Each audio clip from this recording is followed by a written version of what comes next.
Hey Lennies and bunny lovers, welcome back to the channel. Today I'm really excited to talk about 5 ways that you can stimulate and enrich your rabbits' lives. Before we get started, don't forget to smash that like button, subscribe, hit the bell, and all that jazz. And also today I'm going to be doing our very first giveaway. So Lennon and I are going to be giving away our favorite shirt. It's the I'm a Lenny t-shirt. All you have to do is follow my personal Instagram, Lennon's Instagram, and then comment down below. Everything's linked in the description. I will then select someone at random. And if you guys are interested in our merch, it's always gonna be linked right beneath the description. She's looking for treats, I swear, this one. She knows I have a treat around here because this is how I lure her into staying in the video frame. Okay, so this happens to me all the time. I look over at Lennon and I'm wondering, is she bored? Is she happy? Can I do anything to enrich her life? It's really important that rabbits get that exercise, get that stimulation. I know sometimes it's hard to gauge because rabbits are not very vocal animals. They're not gonna bark like a dog. They're not gonna really notify you in that sense, which is why it's so important to be able to learn your bunny's body language and to build a strong bond with them so that you can understand each other better. I have plenty of videos on how to bond with your rabbit and read bunny body language, so I'm gonna link that in the iCard above. Bunnies love to explore and investigate. They're very nosy, and different stages of their lives are gonna require different forms of stimulation. Obviously, baby bunnies tend to be the most hyperactive, the most curious. Okay, they need the most attention sometimes because they're really just getting to know the world. When Lennon was a baby, it was impossible to contain her. Okay, she just wanted to chew everything and taste everything. And it was very much like, let me try out that baseboard. Okay, I'm over it. Let me move on to the next thing. Let's try out your shoes now. Tasty. But now Lennon as an adult is very much like unfazed by certain things. The babies are the ones who are doing most of the binkies and the zoomies, you'll notice. And then as the bunnies get older, adult rabbits and senior rabbits tend to just wanna chill out and sprawl out most of the day. So the first way to stimulate your rabbit is probably the easiest way, and it's to provide them with unlimited hay. As we know, hay is 80% of a rabbit's diet. Hay provides rabbits the fiber that they need in order to mobilize food through their digestive system, which is why if you skimp on the hay, you're really endangering your rabbit's life. They could potentially wind up with GI stasis, which is when the gut stops mobilizing. And they love to just spend time in there and pick out the good pieces and dig and kick. Make sure you've got a good quality litter box that's big enough for your rabbit to fit in, to rotate in. Rabbits will spend hours and hours a day in their litter box. Now, of course, this is going to be divided up into several different potty breaks, but that's why it's important to make sure hay is always filled to the brim. I personally like to replenish it at least 3 times a day, especially right before bed and right before I know I'm going to go out for a few hours. You can also really enhance their hay experience by sprinkling some dried supplements such as this Vitalicious Essentials from Small Pet Select. It'll give them an opportunity to do a little foraging or a little hunting. The second way to stimulate your rabbit is to spend time with them. Now, this is a no-brainer, guys. And once you actually develop a strong bond with your rabbit, it will just be second nature, okay? You won't have to plan it out or allocate time for them.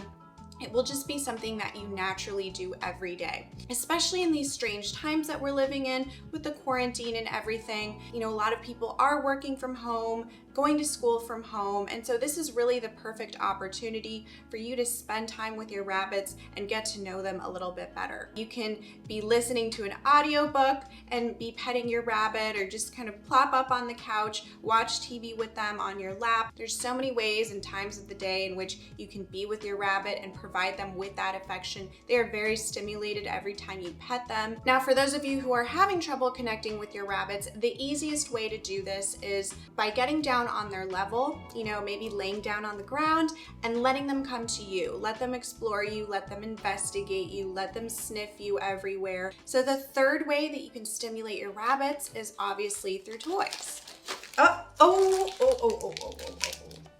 I can't do this with Lennon here because she's gonna get a little too hyper with the treats. Don't be dismayed if you've bought a bunch of toys for your bunny at the store and maybe your bunny's not that interested in them.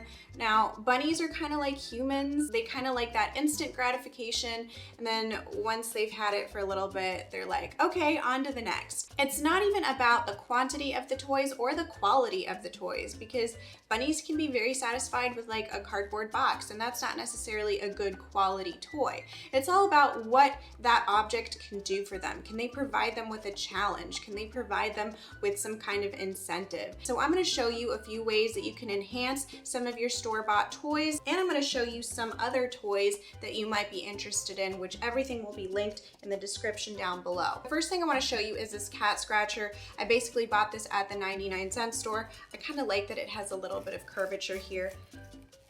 You can already see that she's very inclined to want to get in here and chew this. It's got that exposed cardboard. Bunnies really like that texture. You have all these little holes and crevices, and so what I like to do is I will sprinkle maybe a little bit of dried oregano, dried parsley, cilantro, whatever you want, just to give it a little bit of aroma, a little bit of flavor. Dried oregano. Just sprinkle that on top. And this bread, I tell you what, give them something to look for. See, Lennon's really enjoying the dried oregano right now. The next thing I want to show you is this Living World Teach and Treat game. It's even got little suction cups on the bottom, so you can really plant that down on the ground and it's not moving. And bunnies like resistance. And I'll take a couple of dried treats, kind of break them up into tiny pieces, cover them up, and really let Lennon have a go at it.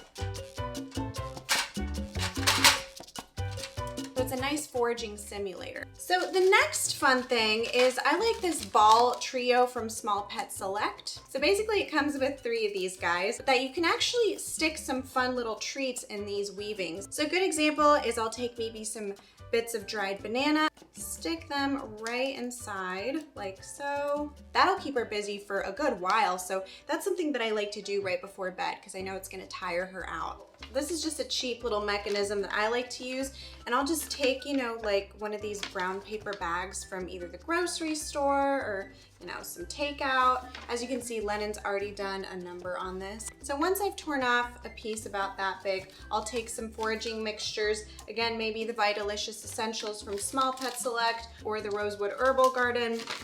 I'll put some in here like so. Then you can either just crumble it up like that. You can also take some twine and tie it up and make it all cute. So the next fun concept is actually an idea that I got from my Perfect family, and it's basically scatter feeding. You can do this with, you know, dried herbs. Pellets is kind of an easy thing to do when you're about to give them breakfast. You're really just kind of scattering it or sprinkling it around a designated area and giving your bunny the opportunity to forage and look for the pellets and feel like they've kind of earned the pellets, as opposed to being given it on a silver platter, which is pretty much Lennon's life. So I'll just kind of sprinkle a little bit of pellets around here. And obviously you can do this in a much bigger area, and that'll allow your rabbits to have much more movement. This is just a very small example of how to do it. So another fun thing I like to do is I'll take, you know, a little toy basket like this that has maybe a little tunnel inside or something. And I'll take some like Rosewood Naturals Herbal Garden. It's an oat, dandelion, peppermint. It's really nice, really aromatic. I stuff it inside this toy, and Lennon will just spend a good 45 minutes trying to forage out the little treats in there. And you'll notice that once your bunny has played with these toys, they're gonna be really tired out. Now this is where I keep all of Lennon's toys, and it's just kind of a throwaway basket that Lennon can chew on as well. It's non-treated. The next way to stimulate your bunnies is by giving them a companion rabbit, aka a partner. Make sure before you introduce your rabbits to another rabbit that you are bonding them properly in a neutral territory. My biggest suggestion to you is to go through a rabbit rescue. Rabbit rescues specialize in bonding bunnies together and adopting out, you know, bunnies in pairs or trios. It just kind of saves you the whole headache. But the nice thing about your bunny having a companion is the 2 bunnies can keep each other company. They can feel safe around each other. They can groom each other. They obviously speak the same language, especially if you feel like you're unable to give your rabbit a lot of attention. Maybe you work long hours or you're just gone a lot of the time. That would be really unfair to the rabbit to just stay alone 24/7. So if you're in the position to do so, you can really consider this. Okay, and the final way that you can stimulate your bunny's life is to give them free roaming time. Obviously in a bunny-proofed space so that your bunnies are not in any danger and they're not being subjected to, electrical cords that they can chew, and the list goes on. I have a video on how to bunny proof your home, which I'll link in the iCard above. As many of you know, Lennon is 100% free roam 24/7 in my apartment. Everything's bunny proofed. It's very rewarding and it really keeps her on her toes. She's able to explore, to investigate, to run around to different parts of the house, and she's not constricted. She could do zoomies whenever she wants, binky whenever she wants. Please do not keep your bunnies in cages. For those of you who are doing that, I implore you to reconsider this decision. That is definitely one way to shorten your rabbit's lifespan. Now, an exercise pen is a great alternative to free roaming. So for those of you who have not graduated to free roaming, you're likely keeping your bunnies in an exercise pen, but it all has to do with when you are providing them with free roaming time. So there's no point in giving your bunnies free roaming time during their sleeping hours, let's say, in the afternoon, 2-3 p.m. That's not gonna really do anything for them. You really wanna give them that free roaming time during their active hours, which is early morning or late at night. And you wanna give them a minimum of 4 free roaming hours per day. Make sure it's supervised, make sure it's in a bunny-proofed space. Above all, you are promoting exercise, you're promoting movement, and bunnies at free roam are less likely to get GI stasis because of that movement. All right, guys, so Lennon is hibernating for the day. She has gone to sleep. She's under the couch over there. I probably won't see her for several hours. And as usual, I am left to clean up her mess, but that's okay because it's all for the video. Thank you so much for joining me. I hope you found this information useful. Let me know in the comments below if you have any techniques or what you like to do with your bunny to keep them stimulated. Don't forget to like, comment, subscribe, hit the bell, and all that jazz, and I'll see you all soon. Bye!